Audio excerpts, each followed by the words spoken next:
internet payments and payments generally. I mean, these are three completely different spaces. I think a lot of people would not take someone seriously. Did you always think you were going to be doing this? When did it dawn on you? When I was in college, I didn't actually expect to do it. So it was not like this is some long fulfilled expectation. But when I was in college, I thought about what are the areas that would most affect the future of humanity, in my opinion. The three areas were the internet, sustainable energy, and space exploration, particularly if humanity becomes a multi-planet species. You know, there's kind of like a pretty substantial bifurcation in our sort of future if we're either out there among the stars on multiple planets or if we're confined to Earth until some obviously eventual extinction event. Yeah. Not that I'm pessimistic about life on Earth. I mean, I think some things are likely to be good. But even more likely to be good by far. Yellowstone's due for an explosion every several right, hundred thousand. exactly. knows about that. I know exactly what you're talking about. Exactly. So we read the same books, I can tell. Right, absolutely. Yes. I mean, something bad is bound to happen if you give it enough time. Civilization has been around for such a very short period of time. You know, these timescales seem very long, but on a evolutionary timescale, they're very short. Yeah. A million years on evolutionary timescale is really not much. You know, Earth's been around for 4.5 billion years. Yeah. I mean, can you imagine if human civilization continued at anything remotely like the current pace of technology advancement for 1 million years? Where would we be? I think we're either extinct or on a lot of planets. Yes, we should. Those are the two options. But given that, I mean, one, that's kind of as epic as one can think about things, I mean, literally. How did you make that concrete? How does that turn into SpaceX, Tesla, and PayPal? So I thought about these things kind of in the abstract, not from the expectation that I would actually have careers in those arenas. But I wanted to be involved in at least one of them. At first, I thought the best bet was going to be electric cars. Yeah. And so the area that I was studying was advanced capacitors. Right? So essentially capacitors that have an energy density exceeding that of batteries. Because they have a very high power density, but low energy density. Yeah. So if you could make a capacitor that had anywhere near the energy density of a battery with this incredibly high power density and its quasi-infinite cycle and calendar life, then you would have an awesome solution for energy storage in mobile applications. Yeah. So that I was going to sort of work on that and try to leverage the equipment that was developed for advanced chip making and photonics to create ultra-precise capacitors at the molecular level. And this is when you were going to go into grad school? Yeah, you had a brief stint at Stanford. That's right. At a PhD in applied physics? Applied physics, material science. Right. This is what you were, so even then you were thinking of kind of trying to do something in the space. Well, actually this was to work on energy storage solutions for electric cars. Yeah. And I'd actually worked at a company in Silicon Valley called Pinnacle Research, which did advanced capacitors. They were electrolytic capacitors, and they actually were pretty good. They had like the energy density of a lead-acid battery, which for a capacitor that's a big deal. But they used ruthenium tantalum oxide, and I think at the time there was maybe like 1 or 2 tons of ruthenium mined per year in the world. See. So it's not a scalable solution. Yeah. But I thought there could be some solid-state solution, say using chip-making equipment. That was going to be the basic idea. But it was one of those things where I wasn't sure if success was one of the possible outcomes. And like it's difficult to bound that problem exactly and say, okay.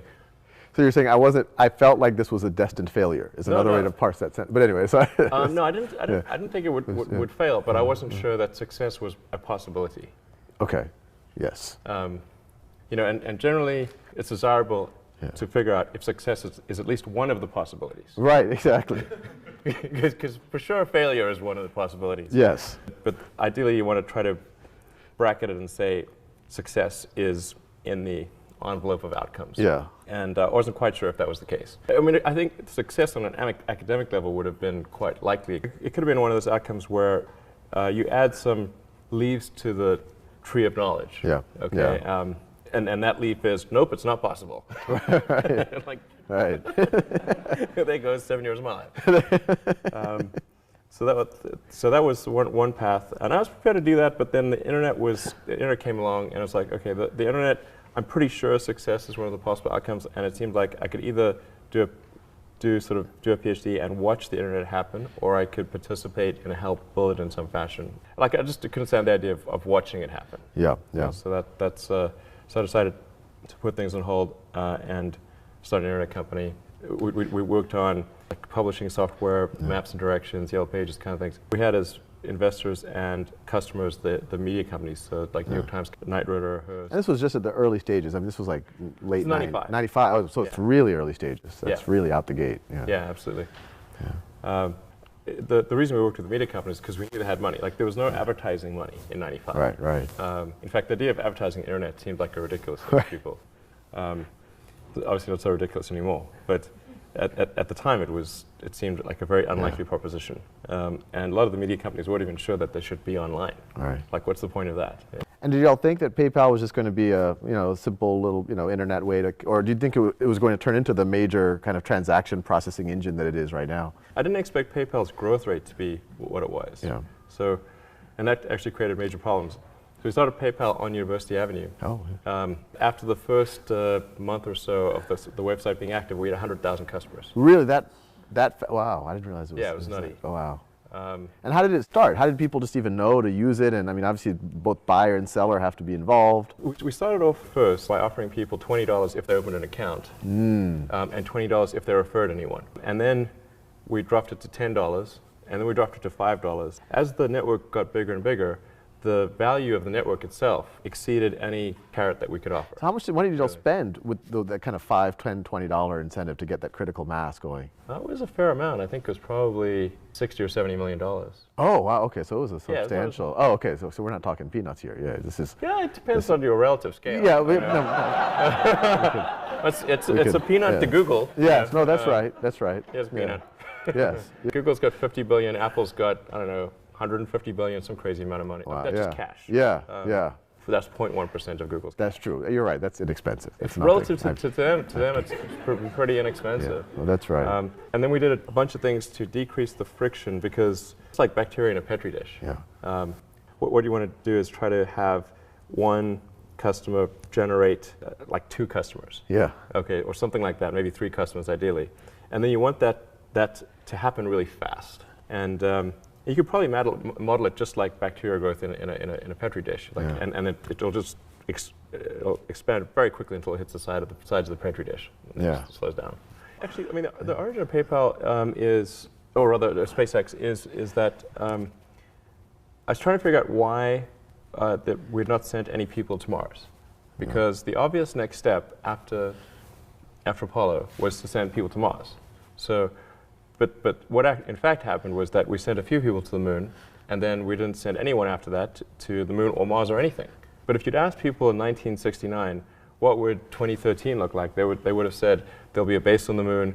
We would have at least sent some people to Mars, and maybe there'd even be a base on Mars. There'd be like orbiting space hotels, all this awesome stuff in space. Yeah. And that's what people expected. And if you'd said, well, actually, the United States in 2013 will not be able to send anyone to orbit. But I tell you what will exist is that there'll be this device in your pocket that's like the size of smaller than a deck of cards that has access to all the world's information, and you can talk to anyone on planet Earth. Yeah. And even if you're like in some remote village somewhere, as long as there's something called the internet, they wouldn't know what that means, of course, then you'd be able to communicate to anyone instantly and have access to all of humanity's knowledge. I said like bullshit. There's no way that's going to be right. And yet we all have that, and space is not happening. So I was trying to figure out like what was the deal here, and this was like 2001. There was just a friend of mine asked me what I'm going to do after PayPal.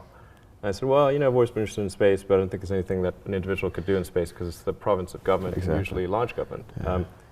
But I'm curious as to when we're going to send someone to Mars. So I went to the NASA website, tried to figure out like, where's the place that tells you that, and I couldn't find that. So I thought, well, like either I'm like bad at looking at the website, or they have a terrible website, because surely there must be a date. That should be a big date, yeah. Yeah, it should be like, this should be on the front page. And then I discovered actually that NASA had no plans to send people to Mars, or even really back to the moon. Yeah. So this was really disappointing. I thought, well, maybe this is a question of national will. Do we need to get people excited about space again, and try to get NASA a bigger budget, and then we would send people to Mars. So I started researching the area, becoming more familiar with space, reading lots of books, and came up with this idea to do something called Mars Oasis, which was to send a small greenhouse with seeds and dehydrated gel. That would land. Upon landing, you hydrate the gel. You have green plants on a red background, and the public responds to precedents and superlatives. Yeah. So we'll be the first life on Mars, the furthest that life's ever traveled, and you'd have this money shot of green plants on a red background. Yeah. So that seemed like it would get people pretty excited. So I started getting into this and trying to figure out, okay, well, can I build the spacecraft? Because I had some money from as a result of PayPal, but it had to fit within that budget.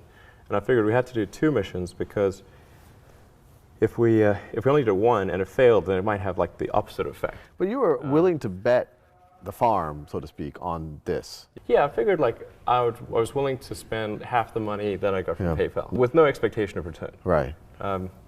Because I thought this was just something that was pretty important, and it seemed like I could spend half the money on PayPal on this, and it would be, if that got NASA a bigger budget and resulted in us going to Mars, that would be a pretty good outcome. And when your friends came or your family came up to you and said, look, you know, there's nations that can't do this, you know, you're a guy, but you have some resources, what did you say or do or think?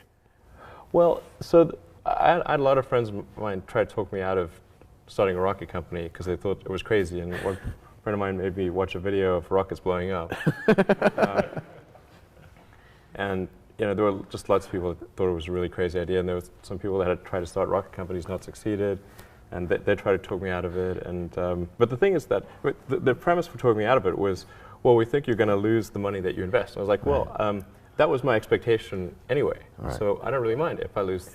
You know, I mean, I'd mind, but I mean, it's not like I was trying to figure out the rank-ordered best way to invest money, and on that basis, you know, chose space. Right. It's not like that's, you know, I thought, wow. You weren't looking at like money market bonds, AAA bonds, rocket company. Like you weren't like do real estate. You know, invest in shoemaking, anything. And whoa, space is highest ROI. That is not what that wasn't the premise. I just thought that it was important that humanity expand beyond Earth, and we weren't doing that, so maybe there was something I could do to kind of spur that on. And then I was able to compress the costs of the spacecraft and everything down to a relatively manageable number, and I got stuck on the rocket. The US rockets were way too expensive. I ended up going to Russia, flew to Russia 3 times to negotiate purchase of an ICBM. I tried to buy 2 of the biggest ICBMs in the Russian fleet in 2001 and 2002. Well, actually, at first I tried to buy just a normal launch vehicle that they used to launch satellites. Right. Those were too expensive. I see. I see. The Boeing Delta II would have cost $65 million each, and so 2 would have been 130, and then I was like, whoa, okay, that breaks my budget right there. Yeah. Okay, I can do that. But you must have had some, like, you know, rocket scientists advising you at this point. I mean, this sounds like you were serious. I mean, you were... Yeah, engaged a bunch of sort of consultants. And kind of started to get familiar with the space industry. But then after the 3rd trip to Russia, I came to realize that I was actually wrong about on my first premise, that there was a lack of will. In fact, I think that there's a tremendous amount of will in the United States for space exploration. Because the United States is essentially a nation of explorers. I mean, it's a distillation of the human spirit of exploration. But what people don't want to think is that sending people to Mars is going to be so expensive that they'll have to give up like healthcare or something. But they're not going to do that. So it's going to be that going to Mars is not going to cause some meaningful drop in their standard of living. You know, so if it's like maybe 0.25% or 0.5% of GDP, something like that is palatable. So I thought, okay, it's not really going to maybe matter that much if I do this mission, because what really matters is having a way. So I was wrong. I thought there wasn't enough will, but there actually was plenty of will if people thought there was a way. So then I decided, okay, well, I need to work on the way. So I had a series of meetings on Saturdays with people that were some who were still working at the big aerospace companies, just to try to figure out, is there some catch here that I'm not appreciating? And I couldn't figure out. There didn't seem to be any catch, so started SpaceX. And you ended up building. I mean, you had some failures, but obviously some huge successes. What was the cost that you were able to build this rocket for relative to what they were being built for before?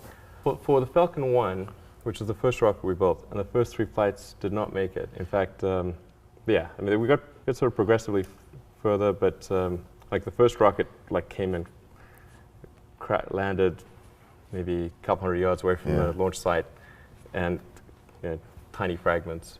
Anyway, that rocket ended up costing around $6 million. Wow. Compared to other rockets in that class, which were about, say, $25 million. Wow, so significant. Yeah, like a quarter. Wow, wow. But there's an even better step beyond that, which is to make rockets reusable. Yeah. And right now, that is around what our comparison price is, excluding the refurbished ICBMs. Yeah. So if you say building a rocket from new, how does the SpaceX rocket compare to a rocket from Boeing or Lockheed? It's about a quarter of the price. However, if we make it reusable, then it can be 2 orders of magnitude cheaper. 2 orders of magnitude cheaper, well, 1/100th the price. That's right. Broadcast communications, mapping, government satellites that do scientific missions, Earth-based or space-based missions, GPS satellites, that kind of thing. And then also servicing the space station, transferring cargo to and from the space station, which we've done a few times, and then taking people to and from the space station.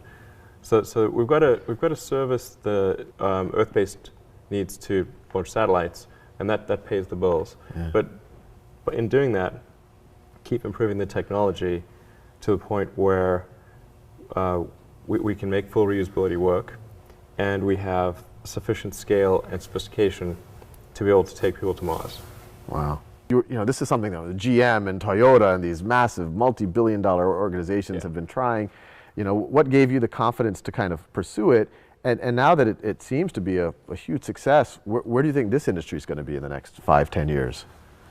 Yeah, so with Tesla, the goal is to try to accelerate the advent of sustainable transport. I think it would happen anyway, just out of necessity. Yeah. But because we have an unpriced externality in the cost of gasoline, we weren't pricing in the environmental effects of CO2 in the oceans and atmosphere. That's causing the normal market forces to not function properly. And so the goal of Tesla is to try to act as a catalyst to accelerate those sort of normal forces, the normal sort of market reaction that would occur. We're trying to have a catalytic effect on that. Yeah. And try to make it happen, I don't know, maybe 10 years sooner than it would otherwise occur. That's the goal of Tesla. So that's the reason we're making electric cars, and not any other kind of car. And we also supply powertrains to Toyota and to Mercedes, and maybe to other car companies in the future, to accelerate their production of electric vehicles. So what usually happens is people underpredict it in the beginning, because people tend to extrapolate on a straight line, and then they'll overpredict it kind of at the midpoint, and because there's late adopters, and then it'll actually take longer than people think at the midpoint, but much shorter than people think at the beginning. Yeah, yeah. But I'm pretty excited about how things are going. It's in fact, I think that the pace of technology improvement is in energy storage, electric energy storage is really moving faster than anyone thinks. Well, I guess maybe another 15 minutes. Oh, okay, okay. So I'll finish with one last question, then we'll open it up. I mean, what advice do you have for us at Khan Academy? I mean, you guys seem to be doing really great. So yeah. I was wondering if you had advice for me. Oh no, well. Yeah, I mean, it seems like you're doing an amazing job of really super leveraged. You know, I mean, obviously a small team, and you're having a dramatic effect on. Yeah, half these people don't even work here. They're just like, so like it's even, yeah. Right. It's right. So it's I think very impressive thing you're doing to spread knowledge and understanding, throughout the world. The universe soon. Throughout the universe, if you hold up your end of the bargain. Yeah. I mean, it's actually kind of funny. If you think of what is education, you're basically downloading data and algorithms into your brain, and it's actually amazingly bad in conventional education, because it shouldn't be this huge chore. So you're making it way better. I think a lot of the things that I would say you've probably heard 100 times, and in fact are if not doing. The more you can gamify the process of learning, the better. For my kids, I do not have to encourage them to play video games. Yeah. Okay, yeah. I have to pry them from their hands, like crack. Yes, yes. It's drop that crack needle. Yeah, yeah. You have that problem at your house too. Yeah, yes, exactly. The crack is addictive. Yeah. So to the degree that you can make somehow learning like a game, then it's better. Well, you have to say, people, I think, don't stand back and say, well, why are we teaching people these things? And we should tell them probably why we're teaching these things. Because a lot of kids are just in school kind of puzzled as to why they're there.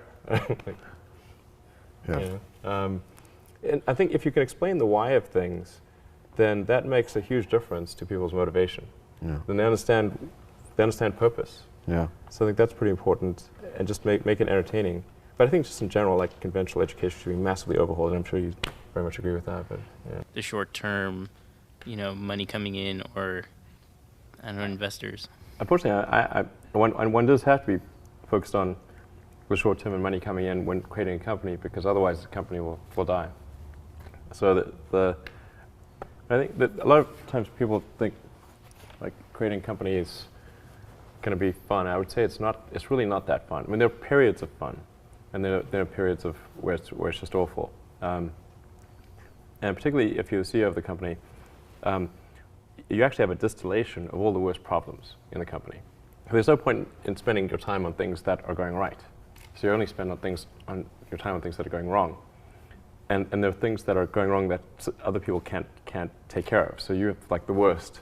You have a filter for the crappiest problem in the company, the most pernicious and painful problem. So I wouldn't say I think you have to feel quite compelled to do it. I don't want to diminish I mean, I think the profit motive is a good one if the rules of an industry are properly set up. So there's nothing fundamentally wrong with profit. In fact, profit just means that people are paying you more for whatever you're doing than you're spending to create it. Internet payments and payments generally. I mean, these are three completely different spaces. I think a lot of people would not take someone seriously. Did you always think you were going to be doing this? When did it dawn on you? When I was in college, I didn't actually expect to do it. So it was not like this is some long fulfilled expectation. But when I was in college, I thought about what are the areas that would most affect the future of humanity, in my opinion. The three areas were the internet, sustainable energy, and space exploration, particularly of humanity. Those are the two options. But given that, I mean, one, that's kind of as epic as one can think about things, I mean, literally. How did you make that concrete? How does that turn into SpaceX, Tesla, and PayPal? So I thought about these things kind of in the abstract, not from the expectation that I would actually have careers in those arenas. But I wanted to be involved in at least one of them. At first, I thought the best bet was going to be electric cars. Yeah. And so the area that I was studying was advanced capacitor. I mean, something bad is bound to happen if you give it enough time. Civilization has been around for such a very short period of time. These timescales seem very long, but on a evolutionary timescale, they're very short. Yeah. A million years on evolutionary timescale is really not much. Earth's been around for 4.5 billion years. Yeah. I mean, can you imagine if human civilization continued at anything remotely like the current pace of technology advancement for 1 million years? Where would we be? I think we're either extinct or on a lot of planets. Yes, we should. It becomes a multi-planet species. There's kind of like a pretty substantial bifurcation in our sort of future if we're either out there among the stars on multiple planets or if we're confined to Earth until some obviously eventual extinction event. Yeah. Not that I'm pessimistic about life on Earth. I mean, I think things are likely to be good. But even more likely to be good by far. Yellowstone's due for an explosion every several hundred thousand. Exactly. Sandra knows about that. I know exactly what you're talking about. Exactly. So we read the same books, I can tell. Right, absolutely. Yes. Right, so essentially capacitors that have an energy density exceeding that of batteries. Because they have a very high power density, but low energy density. Yeah. So if you could make a capacitor that had anywhere near the energy density of a battery with its incredibly high power density and its quasi-infinite cycle and calendar life, then you would have an awesome solution for energy storage in mobile applications. Yeah. So that I was going to sort of work on that and try to leverage the equipment that was developed for advanced chip making and photonics to create ultra-precise